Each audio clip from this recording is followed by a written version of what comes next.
তাই সেই অ্যাওয়ার্ডটা নিয়ে আমি বললাম যে এখন কিন্তু আমাকে অনেক দূরে যেতে হবে, আমার জন্য অনেকে অপেক্ষা করছে। হ্যাঁ, কারণ তোমাদের হাসি হাসি মুখগুলো না দেখে আমি কি করে থাকি বলো? কবে থেকে ভেবে রেখেছি এখানে আসব, তোমাদের সাথে এই মেলায় কত আনন্দ করব। আজকে তোমাদের দেখে আমার মনটা ভরে গেল। হ্যাঁ, 1 বছর অপেক্ষা করছো? ওরে বাবা, না না, আর অপেক্ষা করতে হবে না।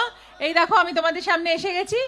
আজকে তোমাদের ভালোবাসার ঝর্ণা, তার জন্যই আমি ঋতুপর্ণা।